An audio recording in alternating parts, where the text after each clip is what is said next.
Voice over দিলাম।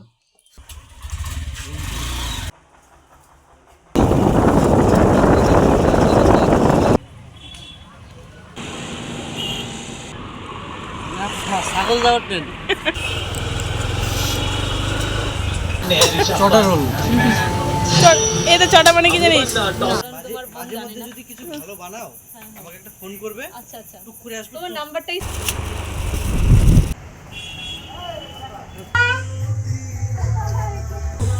Happy birthday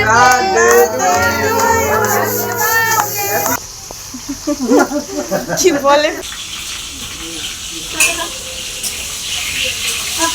বান্ধবী বিদায় দিবে আমাদের।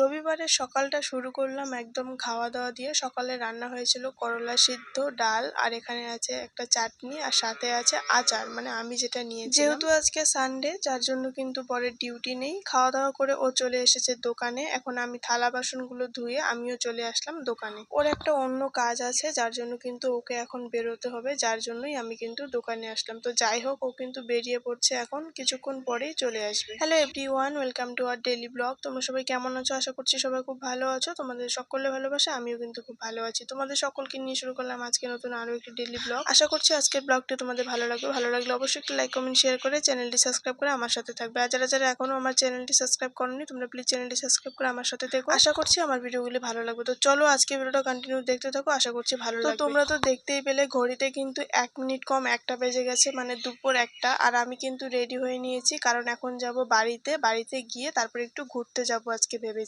যেহেতু প্রত্যেক দিনই বরের ডিউটি থাকে, যার জন্য কিন্তু আমরা একদমই ঘোরাঘুরি করার টাইম পাই না। এই সানডেটাই একটু ছুটি থাকে, আর কোনো সানডে তো একদম বাড়িতে বসে থেকে কাটিয়ে দেয়, যার জন্য কিন্তু ঘোরাঘুরি করাই হয় না। তাই ভাবলাম আজকে আর মিস করা যাবে না, আজকে একটু ঘোরাঘুরি করে আসি। কারণ মাঝে মধ্যে না ঘুরতে না গেলে একদমই ভালো লাগে না। ইচ্ছে করে যে মাঝে মধ্যে একটু ঘুরতে যাই, কিন্তু সেটা তো আর সবসময় সম্ভব হয়ে ওঠে না। তো যাই হোক, আমরা প্রথমে বাড়িতে ঢুকেছিলাম, মানে আমাদের বাড়িতে। সেখানে আমরা খাওয়া দাওয়া করে এখন বিকেলের দিকে বেরিয়েছি একটু ঘুরতে যাব। আমরা যে আজকে ঘুরতে যাচ্ছি তার কিন্তু একটা বিশেষ কারণ আছে, আর সেটা কি কারণ তোমাদের কিন্তু জানতে হলে অবশ্যই ফুল ভিডিওটা দেখতে হবে। আর তোমরা ফুল ভিডিওটা দেখতে থাকো, আশা করছি অনেকটাই ভালো লাগবে। তো যাই হোক, আমরা প্রথমে এসেছিলাম একটু বাজারের দিকে, এসে একটু কাজ ছিল সেটা কমপ্লিট করে এখন চলে যাচ্ছি একটা পাশেই মেলা হচ্ছে, সেই মেলাটাই বুঝে আমাকে নিয়ে যাবে। তো তার জন্য আমরা কিন্তু বেরিয়ে পড়েছি। এখন যেহেতু বিকেল, তাই মেলাটা এখনো ভালো করে শুরুই হয়নি, কারণ মেলা মানে তো রাত, আর এখন বিকেল মাত্র, দোকানপাট খোলা হচ্ছিল।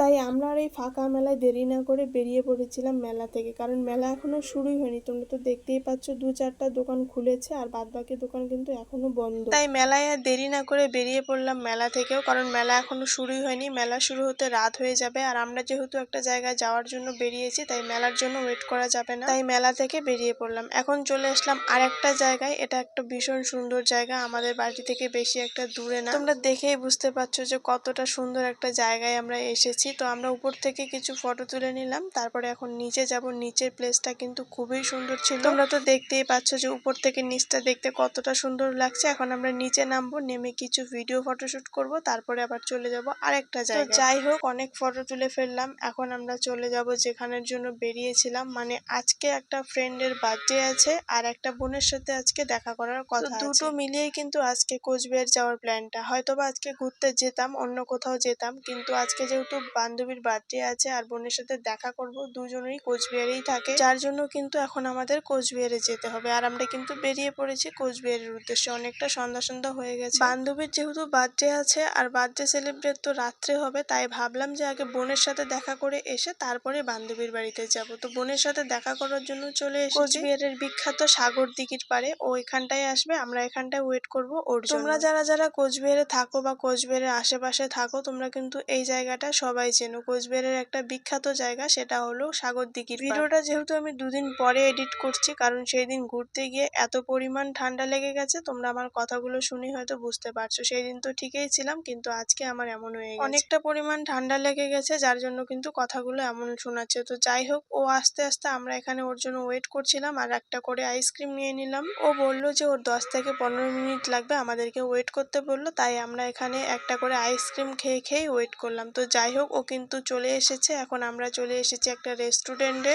এই রেস্টুরেন্টটা নতুন হয়েছে, তো আসবো আসবো করে আর আশাই হচ্ছিল না, তাই ভাবলাম আজকে যেহেতু বোনের সঙ্গে দেখা করব তাই আমরা তিনজনে মিলেই যাই। আমরা কিন্তু চলে এসেছি নতুন রেস্টুরেন্টটায়। এখন আমরা কিছু খাওয়া দাওয়া করে নেব, করে আবার বেরিয়ে পড়তে হবে, কারণ এই বোন চলে যাবে, তারপরে আবার আমাদের বাচ্চা আছে। এখানটায় এসে অনেকক্ষণ আমাদেরকে ওয়েট করিয়েছে, মানে আমরা খাবার অর্ডার করেছি, তারপরে আমরা তো বসেই আছি। তো যাই হোক, নিচের ভিউটা তোমরা দেখতেই পাচ্ছ কতটা সুন্দর। আর এর পেছনে কিন্তু আছে নদী, মানে নিচের ভিউটার পরেই কিন্তু নদী, মানে নদীর পাড়েই একদম রেস্টুরেন্টটা। খুব সুন্দর, খুব ইউনিক ভাবে রেস্টুরেন্টটা তৈরি করা হয়েছে। এই ছিল আমার মিষ্টি বোনটা, যার জন্য কিন্তু আজকে আমি কোচবিহারে আসলাম ওর সাথে দেখা করার জন্যই। তো যাই হোক, আমরা এখানটায় নিয়েছি প্রথমে পকোড়া, সেটা খেয়ে নিলাম, তারপরে নিয়ে নিলাম একটা করে এগ রোল, সেটাও খেয়ে নিলাম। খেয়ে কিন্তু বেরিয়ে পড়লাম। তো ও এখন টোটো করে চলে যাবে, কিন্তু টোটোওয়ালা না যাচ্ছিলই না, যেহেতু অনেকটা রাত হয়ে গিয়েছিল। তোমরা তো দেখতেই পাচ্ছ যে টোটোওয়ালা কথা বলছে, কিন্তু যাচ্ছিল না, যেহেতু অনেকটা রাত হয়ে গেছে, অনেকটা বেশি ভাড়া যাচ্ছিল, যার জন্য কিন্তু আমরা আবার ঘুরে তারপরে ওকে রুমে নামিয়ে দিয়ে কিছুক্ষণ আমরা খুব হাসি ঠাট্টা করলাম, মানে গল্প গুজব করলাম, তারপরে সেখান থেকে বেরিয়ে পড়লাম, কারণ অনেকটা রাত অলরেডি হয়ে গেছে। তারপরে আমরা লেট করিনি, বেরিয়ে পড়েছি ঝটপট করে, কারণ আছে আর একটা ফ্রেন্ডের বার্থডে, তো ওর জন্য একটা আমি চকলেট নিয়ে নিয়েছি, কারণ ওকে এটা আমি গিফট করব। বান্ধবীর জন্য তেমন কিছুই নিতে পারলাম না, যেহেতু অনেকটা রাত হয়ে গেছে। তারপরে এই দিকটায় চলে গেলাম একটা মিষ্টির দোকানে, সেখান থেকে ওদের বাড়ির জন্য কিছু মিষ্টি নিয়ে নিলাম। আমি রাস্তায় দাঁড়িয়েছিলাম, তো বর গিয়েছিল দোকানে, মিষ্টির দোকানে, ও চলে আসলো। আমরা এখন বেরিয়ে পড়বো, কারণ অনেকটা রাত হয়ে গেছে। ও বারবার ফোন করছে, বলছে যে আমাদের জন্যই নাকি ওয়েট করে আছে, তাই আমরা দেরি না করে ঝটপট করে বেরিয়ে পড়লাম। এখন ওদের বাড়ি চলে যাব।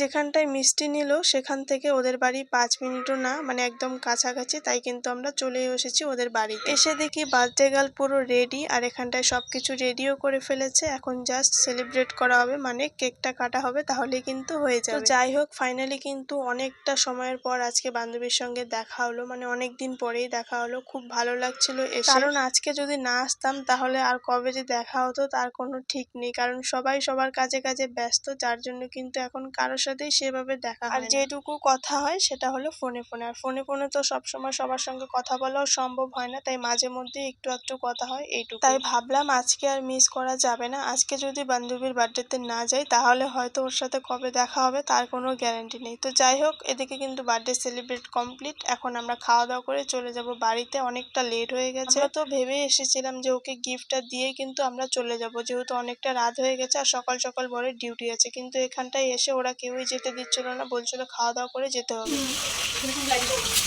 YouTube, Facebook, Instagram.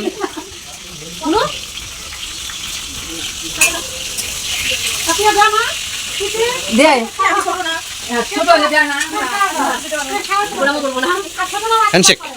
তো যাই হোক, তোমরা তো দেখতেই পেলে বার্থডে সেলিব্রেশন কমপ্লিট। এখন বান্ধবী আমাদেরকে বিদায় দেবে, বেরিয়ে পড়েছে বাড়ির সামনে, আর আমরাও কিন্তু বেরিয়ে পড়লাম বাড়ির উদ্দেশ্যে। যাওয়ার সময় যেহেতু আরো বাড়িতে ঢুকবো, যার জন্য কিন্তু বোনের জন্য এখানে আইসক্রিম আর চকলেট নিয়ে নিয়েছি। তোমরা তো জানো ও আইসক্রিম খেতে ঠিক কতটা ভালোবাসে, যার জন্য কিন্তু ওর জন্য আইসক্রিম আর চকলেট নিয়ে নিয়েছি। কিন্তু বাড়িতে এসে এরকম একটা জিনিস দেখবো সত্যি ভাবতে পারিনি, আর খুব খারাপ লেগেছে আমার সেই জিনিসটা। চলে এসেছি বাড়িতে। আমরা গিয়েছিলাম বার্থডেতে আর ঘুরতে, আর বোনের সঙ্গে দেখা করতে, আর আমার মা আমাকে ফোন না করে এদিকটায় রান্না বান্না করে রেখেছে আমাদের জন্য চিকেন টিকেন। আর আমাদের তো বার্থডেতে খাওয়া দাওয়ার কোনো কথাই ছিল না, আমরা পরে খাওয়া দাওয়া করে এসেছিলাম, আর এদিকে বাড়িতে এসে কিচ্ছু খেতে পেলাম না, মানে মা রান্না করে রেখেছে, এইভাবেই রেখে চলে আসলাম। ভীষণ পরিমাণ খারাপ লাগছিল, কারণ বার্থডেতে এত খেয়েছি আর ঘুরতে গিয়ে এতটা খেয়েছিলাম, যার কারণে পেটে একদমই জায়গা ছিল না, আর এভাবে আসতে আমার ভীষণই খারাপ লাগছিল। কখনো এরকমটা করিনি। আজকে যদি মা আমাকে রান্না করার আগে একটা ফোন করে নিত তাহলে এরকমটা হতো না। সত্যি কথা বলতে আমার বাড়িতে এসেও ভীষণ খারাপ লাগছিল। তো যাই হোক, ভিডিওটি এখানে শেষ করেছি। কেমন লাগলো অবশ্যই কমেন্ট করে জানাবে। সবাইকে টাটা।